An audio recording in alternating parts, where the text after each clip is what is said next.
100 साल का बूढ़ा खुद को जिंदा दफनाने आया था, लेकिन उसे उम्मीद नहीं थी कि वह रेत में एक बड़ा सोने का टुकड़ा पा लेगा।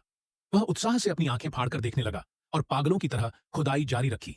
सोचा भी नहीं था कि खोदते खोदते उसके सामने और भी अधिक सोना आने लगेगा। मरने निकला था और रास्ते में उसे एक पूरी सोने की खान मिल जाएगी। यह उसने सपने में भी नहीं सोचा था। बूढ़े ने उत्साह में अपना मुंह ढंक लिया, इस डर से कि कहीं उसकी आवाज इस अचानक मिली खुशकिस्मती को न तोड़ दे। इन सोने के टुकड़ों से उसका बुढ़ापा आराम से गुजर जाता, लेकिन उसे पता नहीं था कि यही सोना उसे एक अंतहीन गहराई में धकेल देगा। बूढ़ा सारा सोना लेकर शहर की ओर निकल पड़ा। वह नई जिंदगी शुरू करने की तैयारी कर रहा था, लेकिन किस्मत की बेरहमी फिर उसके सामने आ खड़ी हुई। युद्ध में हार चुके सैनिकों का एक झुंड उसके रास्ते में आ खड़ा हुआ।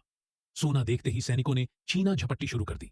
बूढ़ा बेहद क्रोधित था, लेकिन इतने सारे सैनिकों के सामने वह सिर्फ चुप रहकर अपमान सह सकता था। पर उसे यह उम्मीद नहीं थी कि सैनिक इतने निर्दयी होंगे। उन्होंने न सिर्फ उसका सोना छीन लिया, बल्कि उसकी प्यारी छोटी कुतिया तक को नहीं बख्शा। यह सब देखकर बूढ़ा पूरी तरह आग बबूला हो गया। जो सैनिक अभी कुछ पलों पहले उसका मजाक उड़ा रहे थे, अगले ही सेकंड उनकी खोपड़ी छलनी हो गई। दूसरा सैनिक अभी समझ पाता, इससे पहले ही बूढ़े ने उसे भी चाकू मारकर गिरा दिया। शोर सुनकर बाकी सैनिकों ने मशीन गन उठाकर अंधाधुंध गोलियां चलाईं, मगर सारी गोलियां उनके अपने साथियों को लगीं। कुछ ही पलों में सभी सैनिक वहीं ढेर हो गए। हालांकि बूढ़े ने कई सैनिकों को खत्म कर दिया था, लेकिन खतरा खत्म नहीं हुआ था। दूर से टैंकों की गड़गड़ाहट सुनाई दे रही थी। उसे तुरंत अंदेशा हुआ कि हालात खराब हैं, और वह भाग खड़ा हुआ।